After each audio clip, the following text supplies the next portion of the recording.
Directors in the philosophy Hyderabad to present his paper on transnational human trafficking. I'm going to present paper on topic Nirbhaya and beyond, reflection on how India has failed in addressing the root cause of trafficking, root cause of sex trafficking.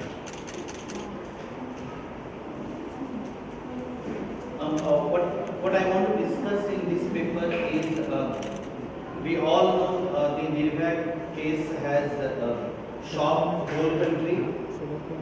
We all know after the Nirbhaya case there was a huge movement throughout the country for bringing change in the law. We all know a committee was constituted, Burma committee report, a committee was constituted and the committee has submitted very extensive report. But what we don't know or what's not talked about is the all background culture in which the cases like Nirbhaya happened, and what that culture is and what was there in Nirbhaya. I just wanted to say you all, if any one of you or if those of you have seen this documentary made by BBC, and the documentary name is India's Daughter, and if you have seen the statement or interview which is recorded of all the culprits in their case, now the matter is in the Supreme Court issue is whether it will be executed or not, the penalty which has been given. But we never talk about this part of the episode in Nirbhaya. What was the episode there? Now, Nirbhaya case was a typical case of showing the one particular gender stereotyping, where any male gender considered that the girl or sex is for purchase. Persons feel that there is a market available in the country, and in that market anyone can go and buy sex. That the culture changes. India's Daughter, that documentary, they tried to explain what was the background of entire Nirbhaya case. In that case, when the accused were asked during the interview that what they were doing, why they have done, and the accused statement was, it was a Sunday, it was a day for them, it's a day for enjoyment. After whole week of their work, they got ready, they consumed alcohol, they were going by bus and it's enjoyment. But they were going? They were going to GB Road in Delhi. That means they have this mindset that there is a market available in Delhi which is called GB Road, where they can go and buy any girl from their money power. They have money. By paying that money, the girl is available. So this is the mindset of the people where in country, the girls are there for sale, the sex is there on sale, the people can buy. And in that mindset, they consume alcohol, they are going on the way, in the road, on the middle somewhere, they found some helpless girl. And so what was the end result? The end result was, instead of reaching up to GB Road, before that, they sexually exploited the girl, and this entire episode, unfortunate incident of death occurred. Now, while it's a conscience of every citizen in the country is really, in this case, has does the conscience of everyone agitated, but no one talk about that these people who was committed the rape and murder of Nirbhaya was those people who are habituated and they practice a culture where they think that the rape is there, they can do sex by paying money. Now, somewhere in the background, this culture is responsible for doing sexual exploitations of the girl. So, when by doing some study, some of the research, when I interview different people, one of the common feeling comes or common statement which comes by different people was that okay, we need these kinds of red light area. We need these kinds of red light area because the good women can be protected in the locality. And sir, this is the area, those kinds of comments come. We also found, fortunately very few, but we found some comments of some when during my interviews, some of the advocates when I interviewed in Bangladesh from Bangladesh BNWNA, Bangladesh National Women Lawyer Associations, National Women Lawyer Association. One of the lawyers he says that we are missing the point. The people who are doing this rape, sexual exploitation are only those people who are involved, who frequently visit the red light area, they sexually exploit the girls, and they consider there is no harm in sexually exploiting a victim. So this culture in which our red light area exists, our market industry exists, its entire exploitation become normalized.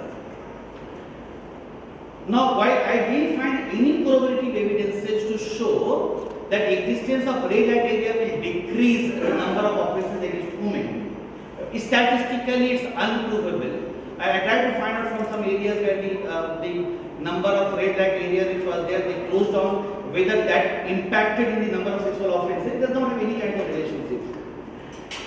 But Nirbhaya case corroborated testimony that the people who committed this rape and murder of the girls, they are the people who are sexually exploiting the girls in different red light areas, and they consider the girls as their purchase. Now, if we have to combat sex trafficking, then we have to look into this background culture which exists, the number of red light areas throughout the country, how we can address them. Unless we address this root cause, and in the morning I was saying there are only two root causes which I found, and we have only two things which are required to do in order to combat trafficking. One is definitely empowerment of the girls, so decreasing the vulnerability. But second most important part is we want to keep this exploitative industry alive. We want to keep these kinds of places in public where people can go and purchase this sex. At the same time, we expect that there will be no girl will be trafficked tomorrow. Now, the entire argument, some point of time in the questions of legalization, etc. Entire argument was on the agencies they found, but in each and every case when I did in-depth study, I found that some point of time in their lab the girls traffic, and so when we say even if some girls having a smaller fraction of the girls whom we can say having agency or they are free, it's a very minuscule number, but as soon as we go in depth in their cases, we will find some histories behind that history which forced them into prostitution at some point of time. So, if we have to combat trafficking, particularly sex trafficking, the sex trafficking cannot be combated, we cannot combat sex trafficking till the time this both the profiteers demand and the customers demand both need to legally address. Now, how we can address it? Can law do it? Answer: definitely law can play a very important role. But can law alone do it? Answer is there are many occasions when we have a law but it's not being implemented. And I am giving a few examples to show that law alone is not enough, but we do require law. We feel very happy where India has failed. We feel very happy that the law has been amended in IPC and we got 370. Now IPC 370 has been amended on the basis of Justice Verma Committee report. When Justice Verma Committee report suggested for incorporations of the traffic IPC and prescribed punishment for it, Justice Verma Committee report never suggested that omit a very important part from the IPC provisions. What is that important part? Remember, I said two things which are required to combat trafficking. One, we have to reduce the vulnerability because every trafficker I found, the girls are trafficked because they were vulnerable. Two, address the demand. Now, when you have to reduce the vulnerability, definitely vulnerability play a very important role in the process of trafficking. And in the trafficking protocol definitions, Article 3 of the trafficking protocol, when it says trafficking, it uses both act means purpose, and one of the means is by which a victim is basically allured is their vulnerability. So in each and every case, there is a victim whose vulnerability is misused by the traffickers and they force into trafficking. Interesting thing is, when 370 came into existence, the 370 verbatim they copied the entire Article 3 definition of trafficking protocol, leaving these 5 words or of possession of vulnerability. One of the important means of trafficking is vulnerability. In every case I found that the victim is trafficked because of the vulnerability, but when 370 came into existence, they omitted vulnerability. What was the reason? There is no answer to it. Neither the committee says, nor the member of the committee says. when the vulnerability suggested, they never suggested to delete the vulnerability part, because vulnerability plays a very important role. So there are major lacuna which exists in section 370 of the Act, because this lacuna the cases may fail. Because the vulnerability is always a means, so if you do not find other means, always one means you require to prove, and vulnerability is the most easiest means which a prosecutor can prove in criminal cases when they prosecute the trafficker. So that's 370 part. When we see other provisions also, the law is in place but they are not implemented. In the morning in our session I gave an example of 372 and 373 IPC, where the NCRB data categorically says police are very happy to use 372 because the sailors are coming from the outside. They do not use 373 because the buyer are the people who living in the local police station area, and they don't want the local brothel owner or criminal to annoy base reason. They know the base reason for it, I don't know. But the fact remains that because this profiteers demand, they are profiteers. Unless we target these profiteers, whether we targeting by 373 or we are targeting by section 3 or section 5 of IPK, unless we target these profiteers, we cannot combat sex trafficking. Second thing, when we have a ITP and IPC, only IPC is not going to give the answer. Reason being that we require in a trafficking case is not only the issue of prosecution, but it's also the issue is how we can providing an environment in which this entire service will be victim centric, and that can only be possible when we have those kinds of infrastructure. IPC is incapable of providing those kinds of infrastructure.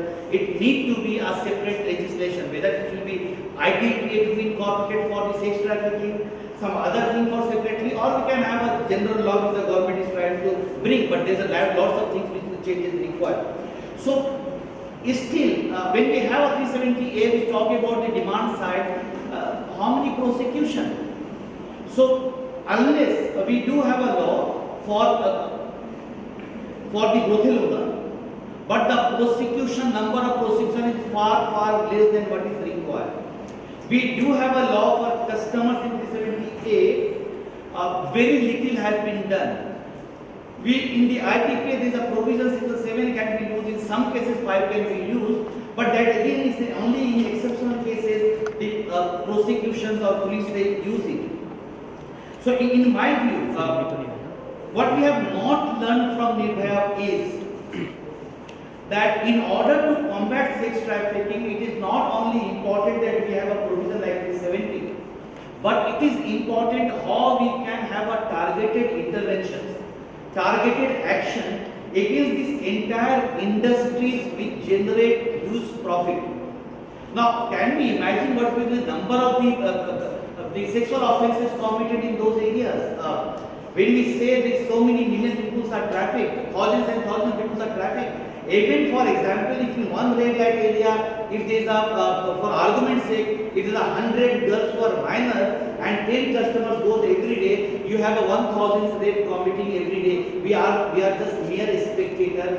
We are tolerating this exploitation. So this entire exploitation, till the time a society will tolerate the exploitations, sexual offences, sexual violence, and tolerate the culture which exists of exploitation, we will not be able to combat trafficking. So in my view, even after Nirbhaya, while we have made the changes in the law, we have not talked about, we have not begin our talk how we can address the issue of sex inequality, how we will address the issue of existence of entire industry which perpetuate, which felicitate, which provide mechanisms for trafficking and prosecution. I can share 100 number of cases. Each and every case shows the same thing, the manner in which the trafficking is taking place. It cannot be ended unless we have a very serious actions against these profiteers and as well as the customer. Both groups require punishment, both groups require prosecution, both groups require some kinds of actions from the state, and for that it's not only law but also the practice both required to be put in place. Thank you.